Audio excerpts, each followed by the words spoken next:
Welcome back to the new and freshly remodeled Backspace. I am Michelle Kennedy. Here we read an essay and sometimes discuss it with the author. Sometimes we don't. Sometimes the author is me, so we really don't need to. Backspace exists because I love the essay. When well written, an essay can be the perfect encapsulation of any idea. But I have extolled too much already on my love for the essay in this podcast. So if you would like to see more of what I have written about the essay, please feel free to go back into the archives and take a look and go to my website, mishkennedy.com. Today's essay is another favorite by Joan Didion. It's called On Keeping a Notebook. I've always loved a new, fresh notebook or a finished one, whether all of the pages are complete or not. Sometimes you just have to move on from a notebook and get a new one. Through Joan's notes to herself, because who else will understand them, I feel seen, even though those notes are not mine, and mine could never even get close.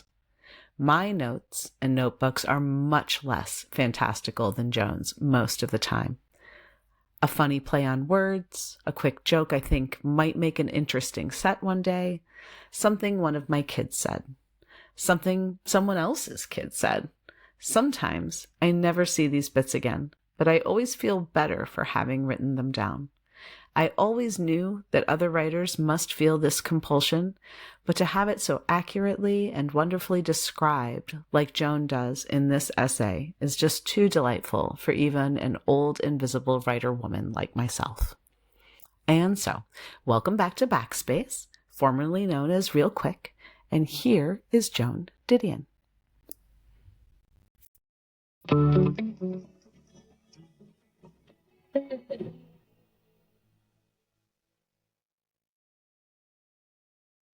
On Keeping a Notebook by Joan Didion. That woman Estelle, the note reads, is partly the reason why George Sharp and I are separated today. Dirty crepe de chine wrapper, hotel bar, Wilmington, RR, 9:45 a.m., August, Monday morning. Since the note is in my notebook, it presumably has some meaning to me. I study it for a long while. At first, I have only the most general notion of what I was doing on an August Monday morning in the bar of the hotel across from the Pennsylvania Railroad station in Wilmington, Delaware. Waiting for a train? Missing one? 1960? 1961? Why Wilmington? But I do remember being there. The woman in the dirty crepe de chine wrapper had come down from her room for a beer, and the bartender had heard before the reason why George Sharp and she were separated today. "Sure," he said, and went on mopping the floor. "You told me."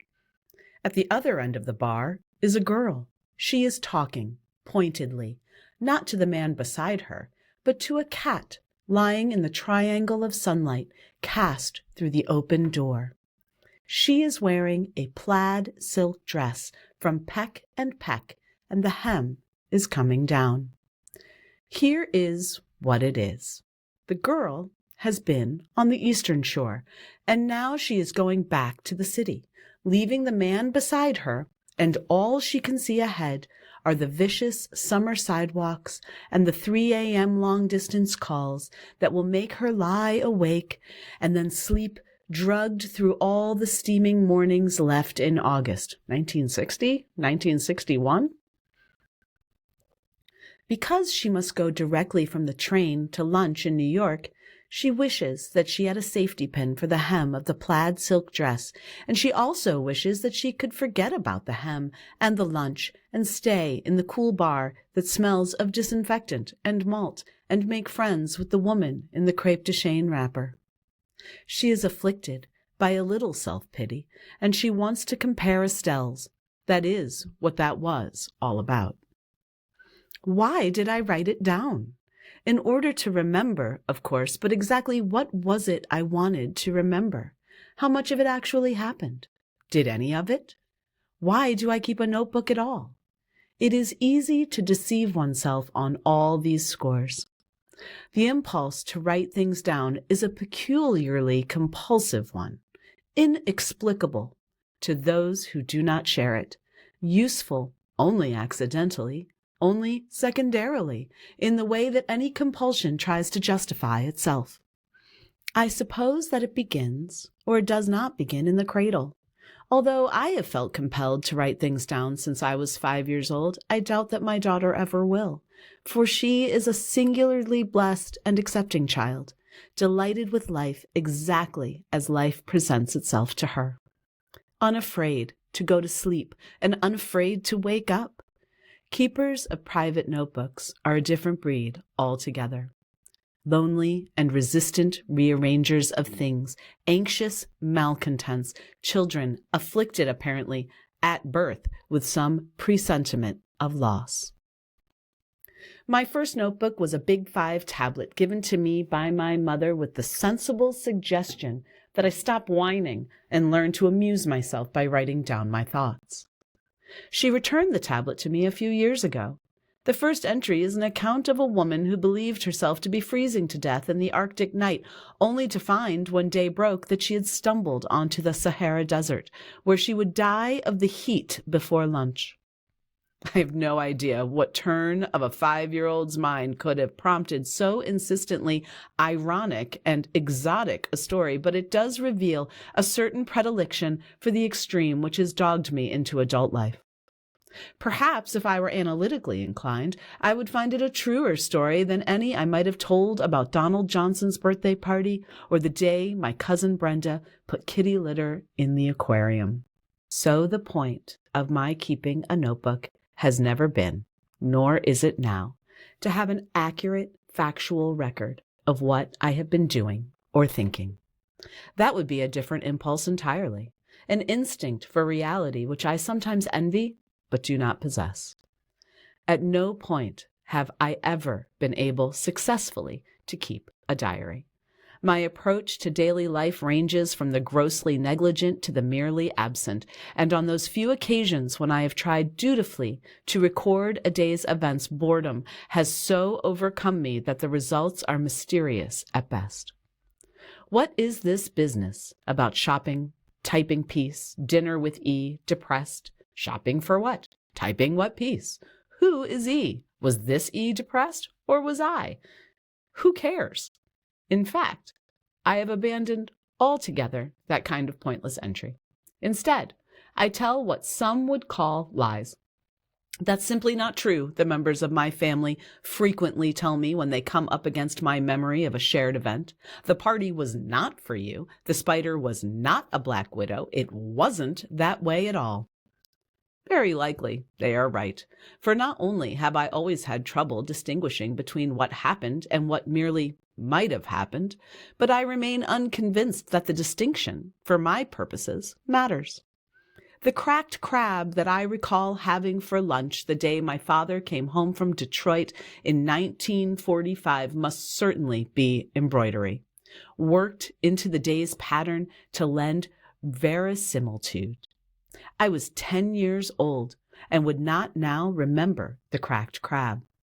The day's events did not turn on cracked crab, and yet it is precisely that fictitious crab that makes me see the afternoon all over again, a home movie run, all too often the father bearing gifts, the child weeping, an exercise in family love and guilt. Or that is what it was to me.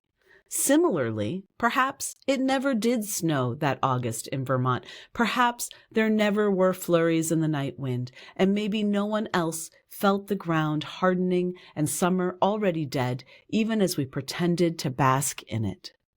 But that was how it felt to me, and it might as well have snowed, could have snowed, did snow. How it felt to me. That is getting closer to the truth about a notebook.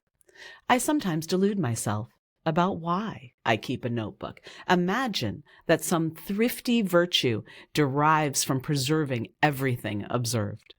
See enough and write it down, I tell myself, and then some morning, when the world seems drained of wonder, some day when I am only going through the motions of doing what I am supposed to do, which is right, on that bankrupt morning, I will simply open my notebook and there it will all be. A forgotten account with accumulated interest, paid passage back to the world out there, dialogue overheard in hotels and elevators and at the hat check counter in Pavilion. One middle-aged man shows his hat check to another and says, "That's my old football number." Impressions of Bettina Aptheker and Benjamin Sonnenberg and Teddy, Mr. Acapulco Stauffer. Careful appersis about tennis bums and failed fashion models and Greek shipping heiresses, one of whom taught me a significant lesson, a lesson I could have learned from F. Scott Fitzgerald, but perhaps we all must meet the very rich for ourselves. By asking, when I arrived to interview her in her orchid-filled sitting room on the second day of a paralyzing New York blizzard, whether it was snowing outside. I imagine, in other words, that the notebook is about other people. But of course, it is not. I have no real business with what one stranger said to another at the hat check counter in Pavilion. In fact, I suspect that the line, "That's my old football number," touched not my own imagination at all, but merely some memory of something once read, probably the 80-yard run, nor is my concern with a woman in a dirty crepe de chine wrapper in a Wilmington bar. My stake is always, of course, in the unmentioned girl in the plaid silk dress. Remember what it was to be me. That is always the point. It is a difficult point to admit. We are brought up in the ethic that others, any others, all others, are by definition more interesting than ourselves, taught to be diffident, just this side of self-effacing. You're the least important person in the room, and don't forget it, Jessica Mitford's governess would hiss in her ear on the advent of any social occasion. I copied that into my notebook, because it is only recently that I have been able to enter a room without hearing some such phrase in my inner ear. Only the very young and the very old may recount their dreams at breakfast, dwell upon self, interrupt with memories of beach picnics and favorite Liberty lawn dresses and the rainbow trout in a creek near Colorado Springs. The rest of us are expected, rightly, to affect absorption in other people's favorite dresses, other people's trout. And so we do. But our notebooks give us away, for however dutifully we record what we see around us, the common denominator of all we see is always, transparently, shamelessly, the implacable I. We are not talking here about the kind of notebook that is patently for public consumption, a structural conceit for binding together a series of graceful pensies. We are talking about something private, about bits of the mind's string too short to use, an indiscriminate and erratic assemblage with meaning only for its maker. And sometimes even the maker has difficulty with the meaning. There does not seem to be, for example, any point in my knowing for the rest of my life that during 1964, 720 tons of soot fell on every square mile of New York City, yet there it is in my notebook labeled fact. Nor do I really need to remember that Ambrose Bierce liked to spell Leland Stanford's name Leland Stanford. That's with a pound sign for L and a dollar sign for Stanford.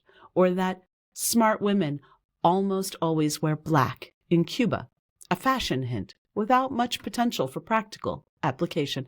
And does not the relevance of these notes seem marginal at best?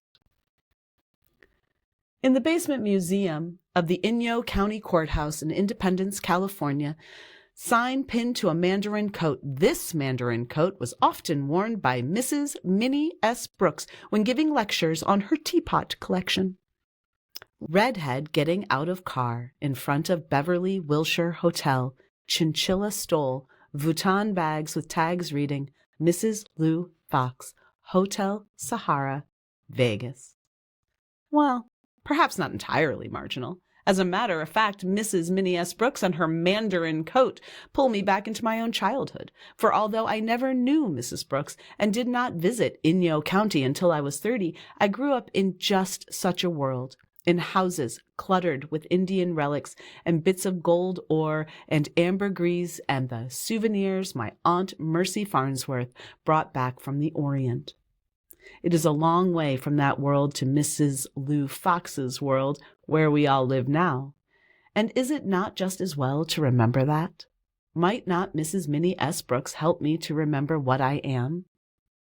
Might not Mrs. Lou Fox help me to remember what I am not? But sometimes the point is harder to discern. What exactly did I have in mind when I noted down that it cost the father of someone I know $650 a month to light the place on the Hudson in which he lived before the crash? What use was I planning to make of this line by Jimmy Hoffa? I may have my faults, but being wrong ain't one of them. And although I think it interesting to know where the girls who travel with the syndicate have their hair done when they find themselves on the West Coast, will I ever make suitable use of it? Might I not be better off just passing it on to John O'Hara?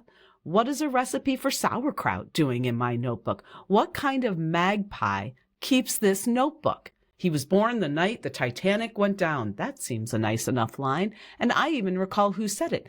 But is it not really a better line in life than it could ever be in fiction? But of course, that is exactly it. Not that I should ever use the line, but that I should remember the woman who said it, and the afternoon I heard it. We were on her terrace by the sea, and we were finishing the wine left from lunch, trying to get what sun there was, a California winter sun. The woman whose husband was born the night the Titanic went down wanted to rent her house, wanted to go back to her children in Paris. I remember wishing that I could afford the house, which cost $1,000 a month. Someday you will, she said lazily. Someday it all comes.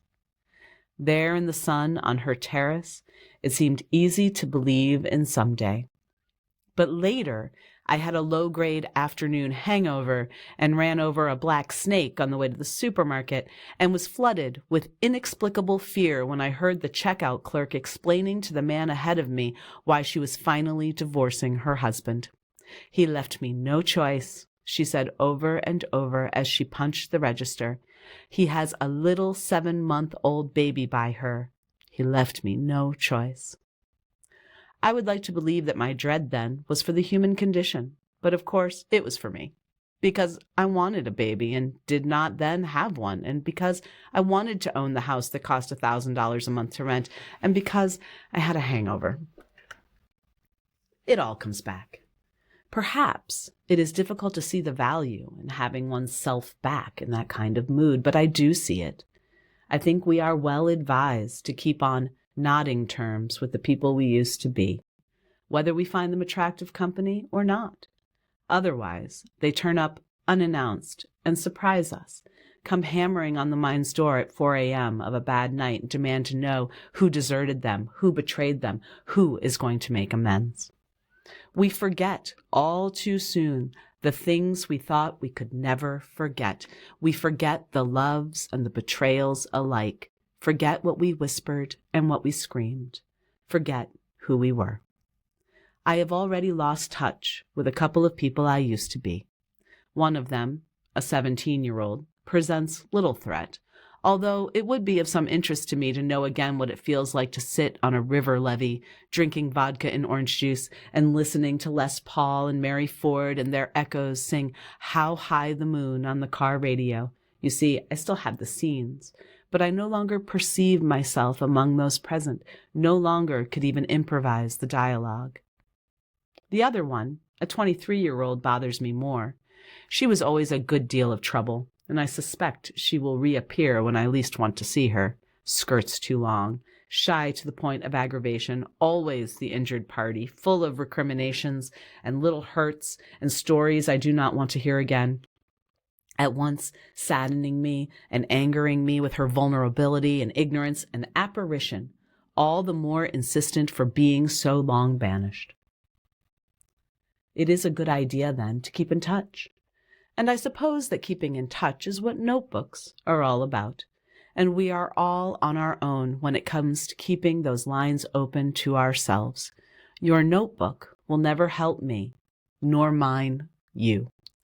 So what's new in the whiskey business?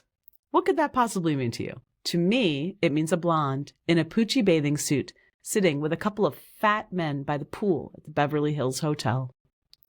Another man approaches, and they all regard one another in silence for a while. So what's new in the whiskey business? One of the fat men finally says, by way of welcome, and the blonde stands up, arches one foot, and dips it into the pool, looking all the while at the cabana where baby Pignatari is talking on the telephone.